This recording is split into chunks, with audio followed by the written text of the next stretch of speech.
Our session today is this the right time to start a service-based business? 10 best financial practices for starting a business in any economy. So our speaker today is Christine Walsh, and she is the CEO of Christine Walsh Coaching. Christine, you can go ahead and take it away. All right, thanks so much, Nicole. Appreciate it. And welcome everyone. I am thrilled to be here. I'm Christine Walsh, and I'll introduce myself a little bit in a second deeper, but I will be guiding you through today to what I feel are the 10 best financial practices to start a business. And is this the right time to start a business amidst what's going on in our economy, which I know we're all very familiar with. So wherever we are in our business journey, whether we're starting out 3 to 5 years in, 5 to 10 years in, I believe that these practices are some of the best things that we can do at any given time. So I'm excited to be here and share them with you. I will have a checklist for you guys if you need it and want it, and I'll offer that at the end so you don't have to take copious notes on remembering these 10 things and a couple of other notes that I'm bringing in. So welcome everyone. It's just good to be here. And if you feel free, the chat's available. If you want to show your screen and let me see your face, that would be awesome too. So I guess we're ready to talk about money and business, right? This is, and money in the time of COVID-19. I think that's really the part that is up for a lot of people in our world today. And I am curious, is making money in your business one of the reasons why you might be wanting to start a business, or you've started a business? I know for me, it was one of the reasons to have my own time freedom, of course, be my own boss, but to make my own money and to be able to create it on my terms was one of the main reasons I started my business.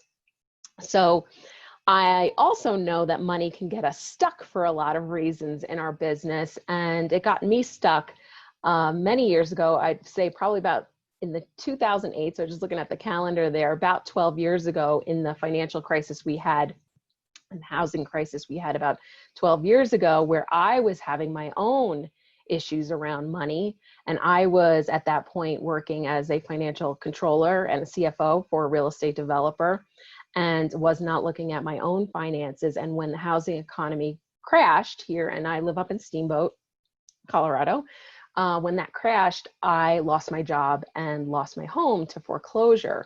So with my background in finance and accounting, which is, I went to school in New York City, I grew up in Queens and worked on Wall Street for many, many years, I thought I had the financial education to kind of manage through any sort of economic crises, but I didn't.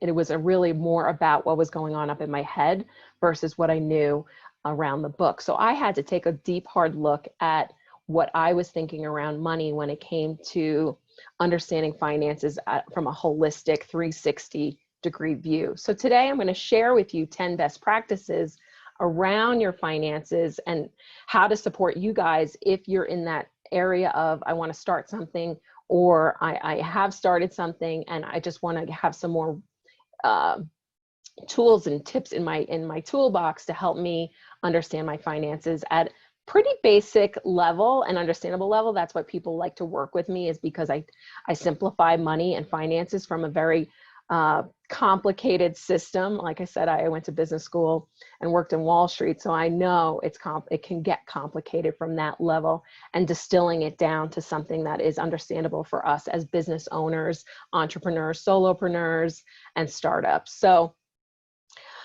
I think sometimes when we get down to our simplest element of money, that's when we actually open up the ability for us to create massive amounts of money. And that is my philosophy. And a lot of that is around how we show up in our money. So the second part of our presentation today, I'll be going through some questions around the energy of money and the awarenesses that we have in this relationship with money. So I hope you're excited as me. So let's dig in here. I truly believe, regardless of, like I said in the title, in any economy, that small business is a driver of economic growth in our country. So some stats with the Small Business Administration you may or may not know is that 89% of all business in the United States is considered small business, and small business is considered under 500 employees. And that is well, it's 99% for under 500 employees. And then if you have under 20 employees, it's 89%. So I just want to clarify that. So under 20 employees is 89% of all small business. And I think that's a fascinating number to understand of why we need to be still out there starting businesses, selling, investing in our businesses, growing our businesses, scaling our businesses, even in downturns. And I found it really interesting to note, and again, it's something you guys may or may not know, is that a lot of what businesses that are being created right now will most likely become some of the next Fortune 500 companies. Some companies that were started in downturns and recessions before include Microsoft in the 70s, include Uber, Pinterest, Trader Joe's.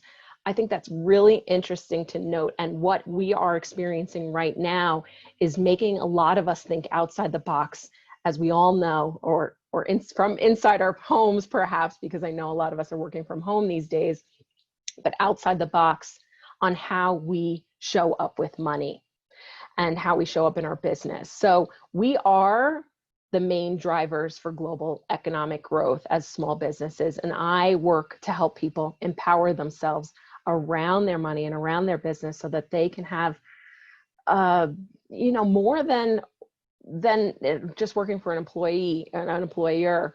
And startups are really the engine behind that. So I support it 100%. So let's dive into the 10 best financial practices. I do have a little slideshow so that we all can take notes. And like I said, I do have a checklist that we'll be happy to share with you guys on how to get that towards the end. So let me just share my screen.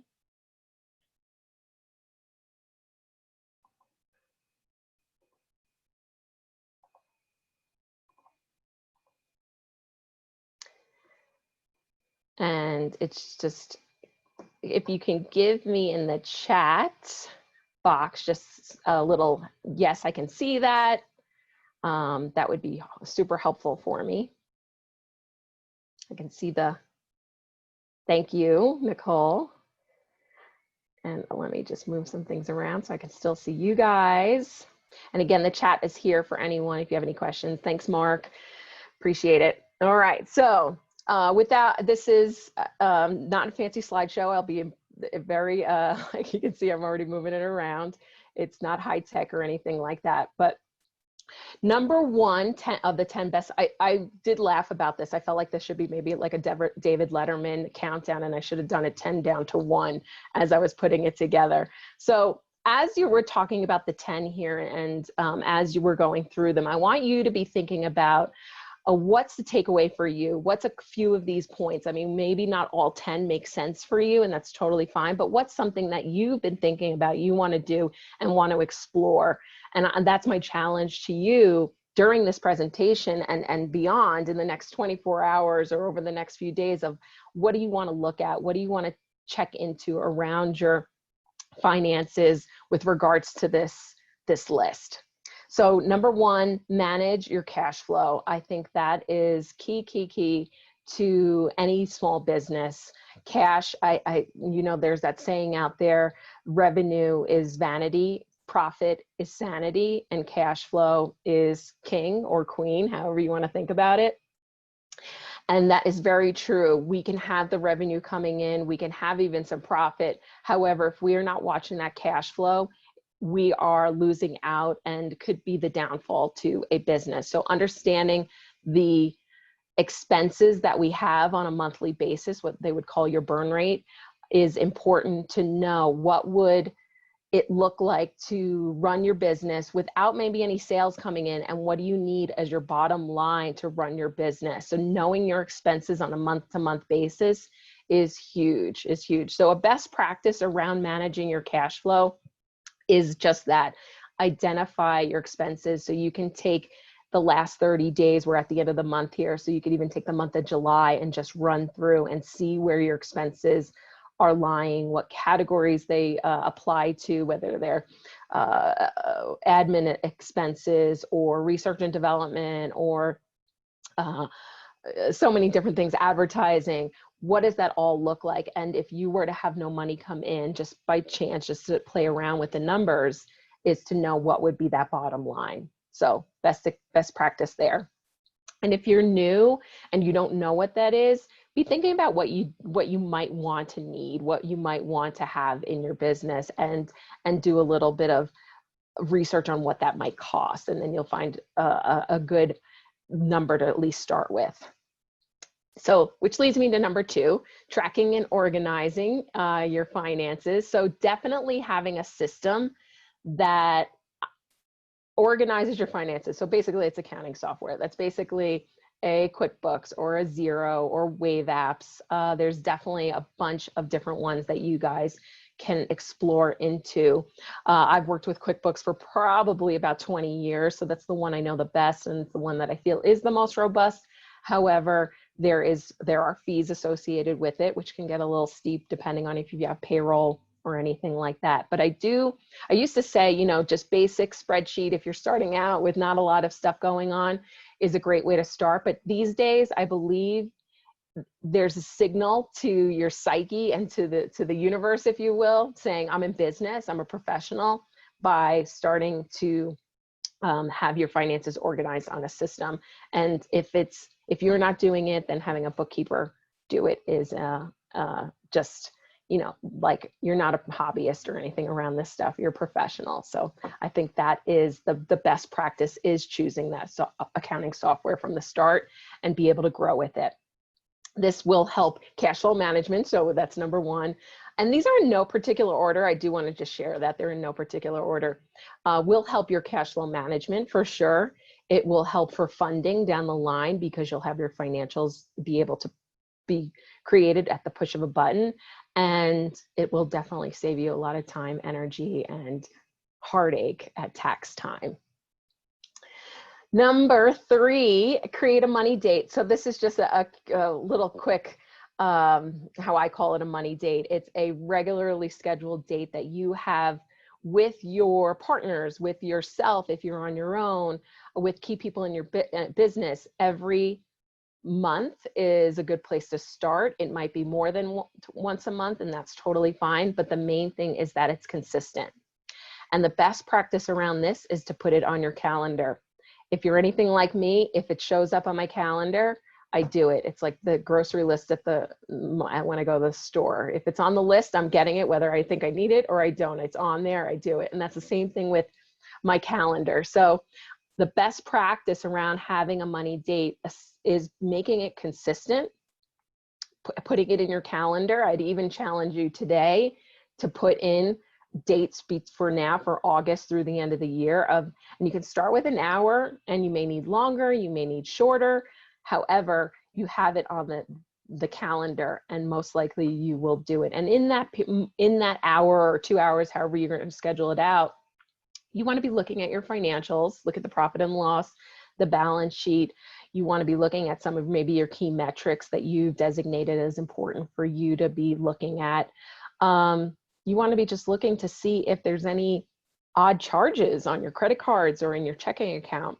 It's just really that energy of paying attention to something that you want to grow, just like kids, kind of, right?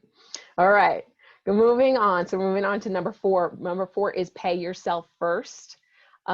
This is definitely one that I know it's like an old adage that's always out there, but it's important. That's why it's there. And starting out a business or growing a business, I know, I mean, myself included, it's a lot of energy to say, okay, I'm going to pay myself. And what about everything else? We want to be putting things back in the business, investing in the business. And I totally get that. I totally agree with that. That's actually one of the top 10 here on the next slide is about investing. However, if there's it's just really another energetic shift for you.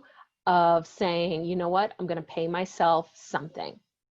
And we can figure that out. We can look at the expenses and look at what is needed for that and then allocate differently. And so that's a little bit of a deeper practice. However, even if it's a percentage, which is what my best practice is for this point, is designating a percentage. It could be as whatever, it could be 1%, it could be 50%. And once a month or twice a month, you go in, look at what you've received for that point of time, for that specific period of time, and pull out a certain percentage. And I wouldn't say a dollar amount, although that is a little bit easier. And I know a lot of banks can automatically transfer a specific amount, but in the sheer example of, if I only make $100 and I tell myself I'm going to pay myself $100 every month, and I do that, then there's nothing left over for paying my bills or anything. So I think a percentage really makes sense here. And that is my best practice for paying yourself first. Again, another thing that just says, you know what, I'm first here in this business.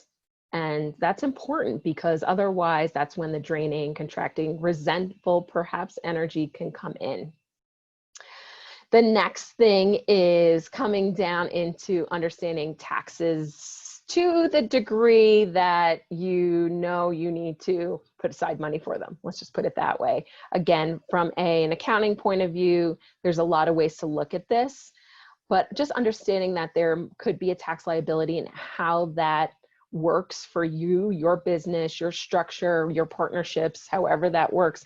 So my best practice for that is creating and establishing a relationship with a CPA that understands your business, so that you can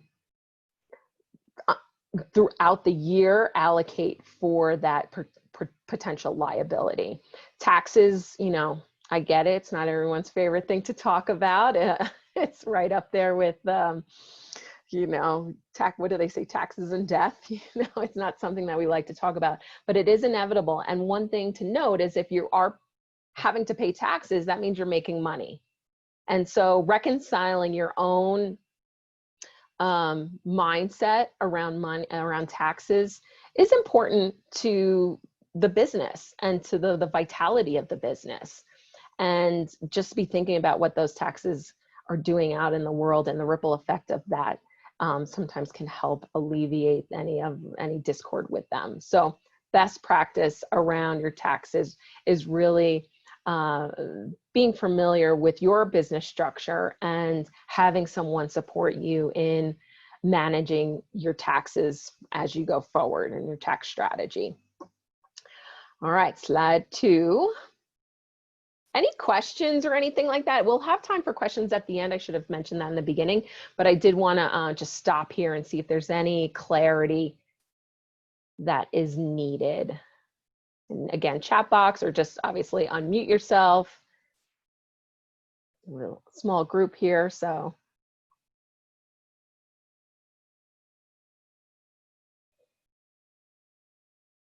Good. All right, well, slide number 2 here. So the second half, the second 5, again, not in any particular order, is investing for growth. I think investing in our businesses, thanks Mark, I appreciate that.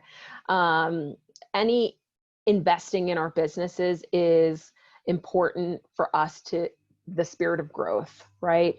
And whether we're investing in the business or investing ourselves, and investing doesn't only have to be money, right? It can be around our time that we're putting in, or our energy that we're putting in. And so investing with the mindset, and I think of return on investment, when I say invest for growth, is what will put me forward? What is moving this thing forward? And what do I invest in? So when you're thinking about your resources, time, energy, or money, of what to put in, what would be the biggest bang for your buck, returning that back into the business, into your life as well, right? Because if you're anything like me, I'm building this business for the impact of my community, of my world, of my area, but also for myself and what that means to me. That's why I just love entrepreneurship so much, because I think there's so much potential and allows us the ability to really step into full potential. And that's what excites me about being an entrepreneur. All right, contractors and freelancers. So moving on, number 7, as if we're starting out, I want you to be thinking about using, oh my goodness, the myriad amount of freelancers and contractors out there that are all over the place, ready to work. I know a lot of people are starting businesses right now because of being home, or there's just thinking differently about how they want to work and how they want to receive money. It is less expensive to work with contractors and freelancers on one level. So I would say from the beginning, utilize that. I mean, I just think of like the Upworks and the Fivers, and even in our group, we may have some freelancers that are looking for work. And even in that spirit, I think of the ripple effect, supporting other businesses that are similar to ours or supporting us, I think is a great, just again, community impact. And when I say community, it's probably more global community. I know I have contractors that work in India and Australia, and I have a couple in Canada. So this is now a global effort. And I love that we are global citizens of the world. Super accessible, and the reciprocity of it is a beautiful thing. Not that that doesn't happen with employees. That can happen as we grow and we expand. But in the beginning, to be using those freelancers and to get that support that you need.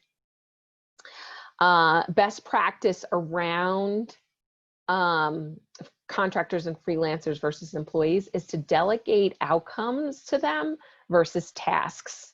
That's something that I definitely have been guilty of just saying, having a little tennis ball match of, here's a task, it comes back to me, here's another task, comes back to me, approved. So I just say, this is what I want it to look like in the end. What can you help me with? And that has really changed the dynamic of having people support me in my business. So being clear on your communication is really key. And then 8 is setting financial goals. So this one, there's so many ways to set financial goals. Again, as we're going through them, it's a lot of stuff, and there's 10 of them, and I get that. So just be thinking about like which ones resonate for you, which ones are up for you right now. And those are the ones I would love to have you take action on. Financial goals is the saying is what you measure is what you get. And I really think back to the whole tracking thing. I just, in the spirit of getting fit, recently loaded up a fitness app on my phone. And really just in that spirit of tracking, just like we track the numbers, naturally I'm working out more, I'm eating better. So there's definitely something to be said about setting goals and using applications or accounting software or different things that we're tracking, key metrics and stuff like that, to be watching that all along. And that could be part of the money date, the monthly financial meeting that you might have with you and your team, is to be looking at some of those metrics, to be making sure that you are on target or off target, and then you can make different decisions. So best practice around that is, what I like is that 90-day approach. It's a quarterly approach. I love that it goes with the seasons. It may go with the quarters. If we started now, obviously we're off the natural quarter, but thinking about the next 90 days really gives us some movement. It's not a 30-day thing where we need to make it all happen in 30 days. And it's not that longer 12-month view either. And we can break it down into chunks in that 90 days. So really, that is a best practice I use. Do what works for you, but I definitely invite you to consider setting some financial goals if that's something that you have not done in the past. Number 9. So number 9 of 10 best practices, start thinking about your financial team. So we talked a little bit about hiring a CPA, or at least, I don't even know if hiring is the right word, creating a relationship, establishing a relationship with one, because I think that is going to serve you in the long run. Again, it's that signal to your brain that says we're in business here, we're open for business, we're serious. Part of the financial team might be insurance. Part of the financial team might be an attorney. So those are all things that you can just start putting the word out to your friends or to your colleagues or people in your industry. Who are you working with? And one of the best practices I like around this is really coming from a place of values. So understanding the values that you have in your business, who you are, what you stand for, the principles that your business or you stand for around your business, and then putting the energy out there, if you will, putting the word out there of like, this is who I want to be working with. This is the type of CPA that I'm looking for. For me and my clients that I work with, I help them find CPAs that work for them. It's not just here, this is what my father's using, you know, with his type of business. It's finding, it's alignment, really what it is taking the values that we have for ourselves, for our business, and just kind of checking out and seeing who is out there that has those similar values. And you can probably get a sense of that from a website or from their bio or something along those lines. You're not going to know exactly unless you outright ask them, which could be a question in your interview process. But I would really consider having that alignment, because then this becomes your financial team, and you know that they have your best interest in mind, and you have that open transparency with each other, which makes a great team as you grow. And then the last one, which again, last but not least, in no particular order, is understanding sales. And I know this is not necessarily what some accountants or bookkeepers or financial people might put on a list of 10 best practices for growing your business. However, how money gets into a business is via sales. So I always include sales in my coaching, in my programs, because I think it's really important for us to understand how we sell. What's our selling philosophy? Our selling philosophy for me, when I started my business, so like I said, I'm a numbers girl. I was always in finance, always in operations. And when I started my own business, I realized, oh, sales, there's that part. I have to get the money into the bank and communicate the value of what I'm offering. And I remember my first sales conversation with someone and how horrendously it went. And that's when I decided that I was going to explore and study, for lack of a better word, the art of sales. And when I decided what my sales philosophy is, that was when I could then share that with my team members. This is how we sell. Not that they were directly selling to any of my prospects or anything, but more just, this is how we show up. I show up, my sales philosophy is sales as service. And we're now, as a team, and there's 4 of us now, coming together. And even though they're not selling, they know when they're supporting me with a launch or a certain product that I'm offering or certain program that I'm offering, that I'm going out there as service. And I think that amps them up. So I think the best practice here for this about sales, and there's so much nuance around sales, it's an art and a science, is really creating a sales philosophy that works for you and is in that spirit of a win-win conversation, a win-win experience for you and your potential client. So that is all 10 of them. Any questions? I'll just stop here for a sec. And as I'm saying that again, it's that the power of 3. I'm a big fan of the power of 3. So be thinking about, what 3 do you want to be thinking about? So I'll just show the slides again. I know you got a good look at them, perhaps, but just to have them there. And again, I have a checklist. If you want it at the end, I'll throw that in the chat box so you can grab that.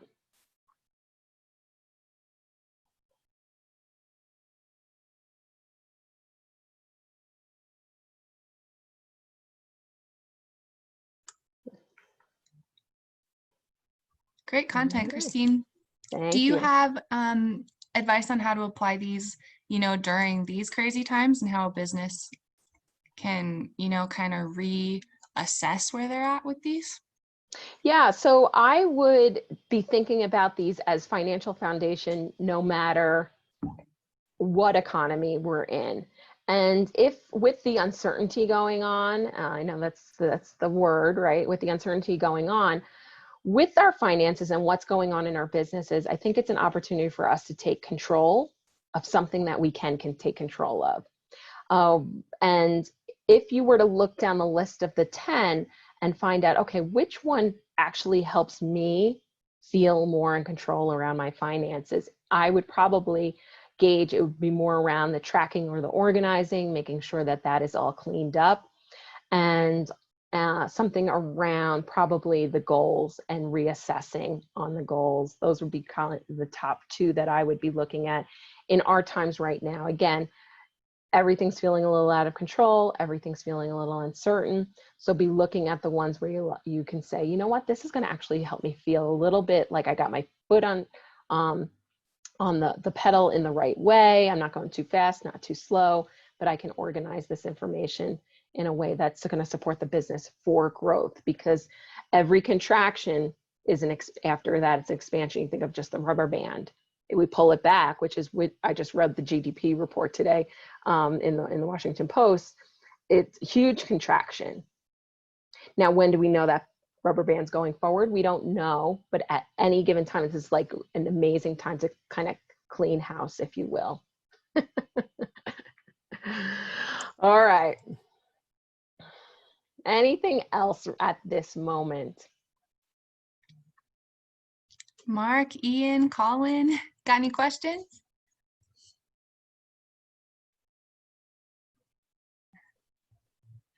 All right, we'll move on. And this is definitely a moving on. So what I gave you is tips, tools, strategies, a list of 10 things to kind of walk away with and go work on. So again, my challenges to you is, what will you work on? And committing to that at some level. And some of you guys, I'm sure, are doing some of this in your businesses, and that's awesome. And what's maybe the next level of it? So we're going to switch gears here. And the reason that the work that I do, and like I shared in a little bit about me, is I found myself knowing finance, studying accounting in school, and finding myself in my own sort of financial perfect storm back in 2008, where I really had to have a little come to Jesus conversation with myself about how to navigate my own mindset around money and business. So that my philosophy around money is that it is majority, I'd probably say 80 to 90% energy management and 10% strategy. So I gave you 10 strategies for sure. And I totally believe in strategy. I love it. I could do it. I just love doing that with my clients in the concierge CFO work that I do. But I also love the energetic piece of it, the psychological piece of money. Why do we do the things we do with money? And so the next 2 pieces that I promised to be in the presentation today about who you have to be in order to actualize your financial goals, and also our biggest myth about starting a business or growing a business, that comes back just to our headspace and to our mindset and our energy. And our energy is essentially who we be, what our attitudes are, our beliefs are around money. And we all have money stories. We grew up with stories that came down from our people, meaning our parents or grandparents or people, our guardians that were watching over us, religious people in our world, society.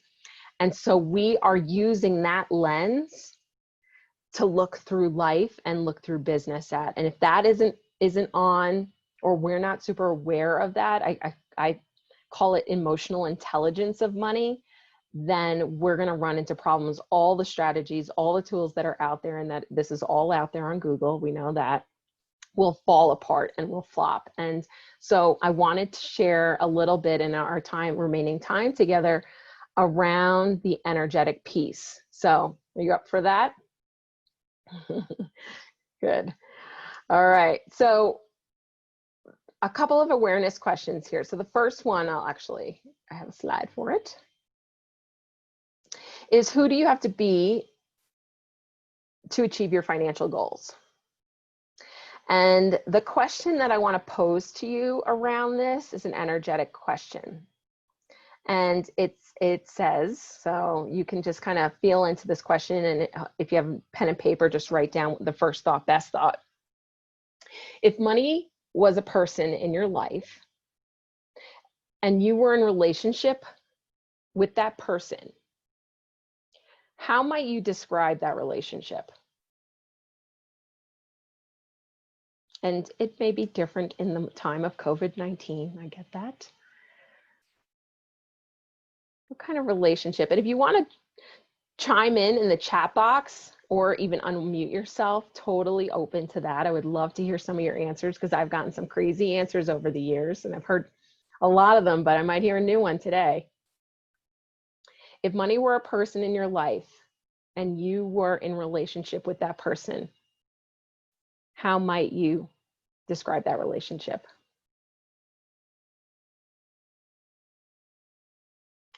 For some, I've heard, yes, it's love at first sight. I want to spend all my time with you. And for others, the the answers have been, oh, tumultuous, dysfunctional, toxic. I've heard one night stand, here one day, out the next. So that is the kind of energy and the relationship that we have with others in regards to our money. It's that idea of money being another entity. And I think that really is a great way to look at money, and to look at it from a different point of view, and get a different perspective on it. So fraught with peril. Yes, Mark. That is the thing. And I laugh only because it's not the ha ha funny. It's more like the true funny, like being really honest with what is going on. And when we, even in this moment here, in the awareness of saying that and being witness in it, is where the change can happen, of how it can be a different relationship. You have a starting point of where it is. And that is the lens that you're most likely looking at money through. So when you think about those 10 best practices, some of them are probably like, yeah, no, thanks, Christine, I'm all good. Or I don't want to look at that. Or, But when we can say it out loud and be honest about what the relationship looks like, that's where we can start to change it, because that's where we start to take responsibility for how we feel about it. And I will add that in this time right now, the economic uncertainty and the way that our country, what's going on in our country these days, it makes sense that fraught with peril would be out there, or any of the heightened feelings around money that may have been just simmering under the surface for many years, perhaps decades, are now rising to the top. So I think this is a very potent time to shift how we look at money. So thank you for being honest about your responses. I appreciate that. And one of the things that you can then decide is, how do you want this relationship to look like in the future? If it is, which I believe is one of the longest relationships we'll have, aside from ourselves and probably time, we're going to be dealing with money for the rest of our lives. So how do we want that relationship to look like? How do we want our relationship to look like within our business? I think it's really an important question, and it is why I do the work that I do, because it's not just about the strategy. It's not just about the how-to. It's about how am I showing up to this thing? And the more that we can get aligned with it, the more that we can create it. So you get to choose how you want to have that relationship. So that is the question and answer for that for you. Next piece is about the biggest myth or obstacle. So when I mean myth, that was in the presentation bio, was what's the biggest myth you will encounter about starting or growing a business. And by myth, I mean obstacle. I mean belief system, right? A limiting belief. I think of all the different words, different myth, obstacle, block, anything along those lines. What's the biggest myth or obstacle you'll encounter growing a business? And I want to show you one quick way to get there. So just kind of take a breath here, because this can be pretty powerful, and I'll leave some time open for dialogue around it. I want you to think about, like, just forget all that we talked about so far. We'll just put it off to the side for a second. I want you to think about what bothers you about someone, like in your business, in your industry, in your realm, about them. Like, what things bother you? What, if you could think of a characteristic or a trait about someone in your world, and you can either put it in the chat, you can keep it to yourself. It's totally fine, because I'll walk you through how to work with it. What is the one thing about other people that just bothers you so much in your industry, in your realm, in your community, perhaps? I think of as Facebook. I think it's a great place where things just get triggered all the time about, oh, those people, they're so pushy, or they're so arrogant, or they think they know it all. Those are some of the things you might be coming up with. They think they're so bossy, or they're so superior, I think is a way. Yeah, insincere, absolutely, absolutely, with relating to networking. Needy is one that comes up. Fake or fraud is another, especially amongst entrepreneurs. Like, oh, they think they think they know it all, and they're just kind of posturing themselves. Second, the networking. Yeah, thanks, Colin. So this is the thing, that anything we don't want to see in ourselves triggers it out in other people, and then we project it out there. So I'll give you an example. Needy, I'll just use that one because I think that's a big one. When we're in business and we are out doing our thing, a lot of times we'll see someone pushing their sales, or pushing their promotions, or advertising, and perhaps going overboard. And we'll label it and judge it, perhaps. And one of them, as the example I'll use, is they're so needy. They're acting needy, or they're acting sort of just kind of glommy, I guess is a good word to use. And when we see that in other people, it means we're hiding a part of ourselves that is needy. So when we think about our business, understanding that insincerity, or lack of accountability, which I would be the energy of perhaps lazy, might be that for Mark. I don't know, you can say yes or no. Any of these words, if we don't bring that out and put it out into the light, that's the part of us that's going to block us in growing our business. So I'll explain it a little bit more, because it is a little esoteric, I guess, for a lack of a better word. When we see something in other people, and then we're not acknowledging it in ourselves, that actually is a piece of ourselves that we're hiding.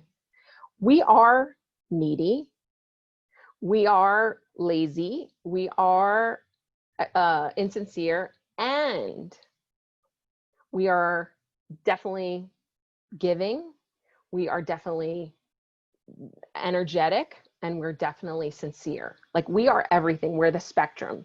And if we're cutting off one part of ourselves in that labeling, or that I'm not that, I wish they wouldn't be like that, then we're actually cutting off a part of our creativity.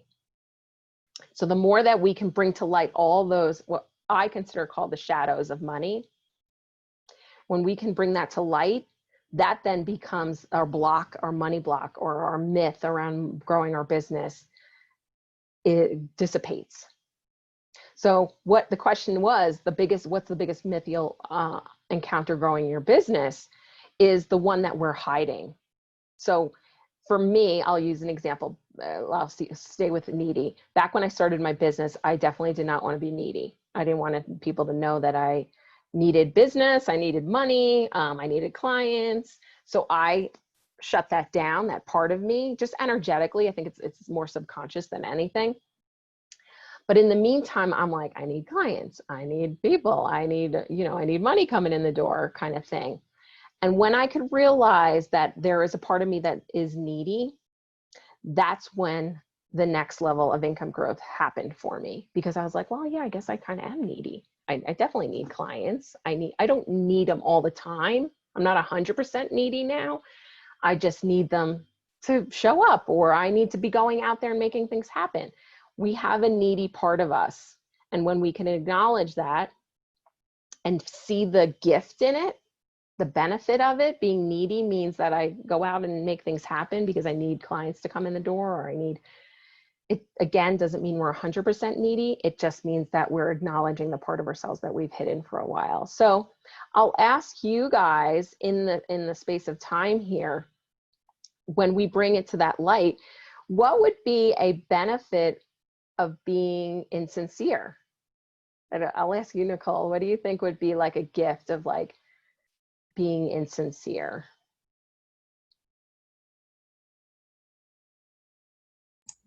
That's a hard one, I guess. It is. Maybe that like fake it till you make it mentality, if you're like not feeling it, but you can put on a happy face and, still 100%. You're right on the mark. And that's the thing, is when we're true with ourselves, because a lot of times we probably go to a networking meeting and we are insincere. Either we had a rough day and we're just showing up to kind of make it happen. We're supposed to be there. And when we can acknowledge that part of us, then we're more in truth, we're more in light, and we can go forward. And this is the thing, when we're in business, all this stuff's going to be coming up at us. It comes up more. I mean, we can grow in lots of ways. We can grow as a parent, we can grow in a relationship, but growing as an entrepreneur will show everything to us and amplify it. So if we feel like, oh, I've always been the nice girl, or I want to be sincere, the insincerity, if we've been hiding it, will show up in wonky ways. And that's what's going to hurt us growing our businesses. Does that make sense? And any questions obviously are welcome here. This is a big one, but it's so potent.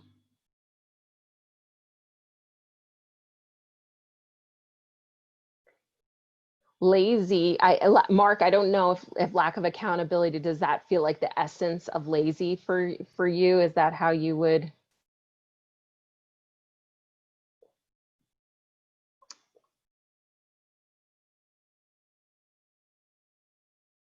That's how I would take lack of accountability. So of course, correct me, but how might you? It's really that characteristic trait, lack of accountability. They don't show up. They don't care, perhaps. Yeah. So what's the benefit of not caring? I know it's a big question, but just the energy of, I mean, we all go through days where we're just like, you know what? I don't care about this right now. And when we can be honest with that, that frees up a lot of bound energy for us to be able to go for what we want.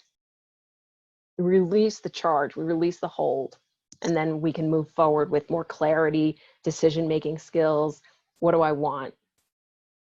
Absolutely, Mark, you got it, spot on. You give yourself a break.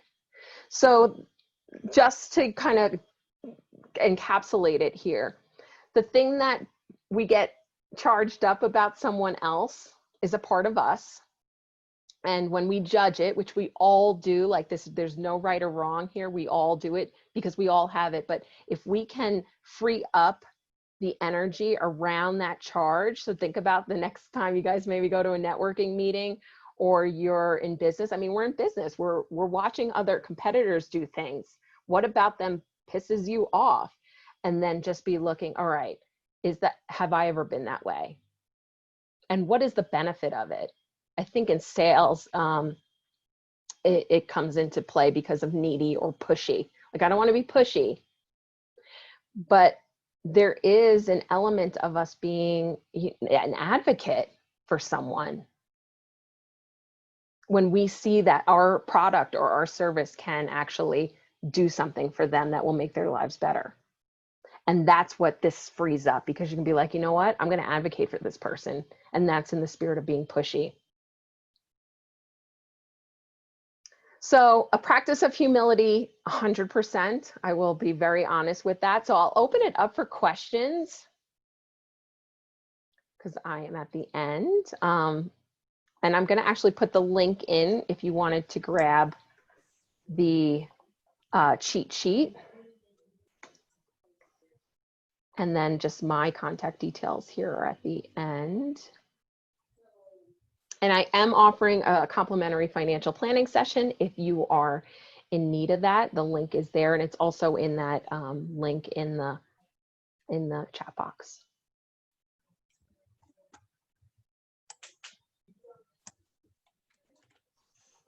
I want to thank you all for being here, and thank you, like West Slope Startup Week. Thank you for the sponsors.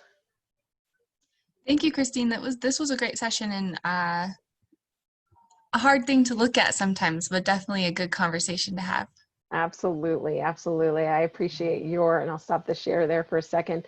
The the conversation is tough because it is like, yeah, I can do the bookkeeping. I'll figure out the next financial goal, and then we don't make it, and then we make it about ourselves. And if we're not looking at that emotional, energetic piece as well, the businesses, 50% of businesses fail because, and I think it's most will say because they don't have cash flow.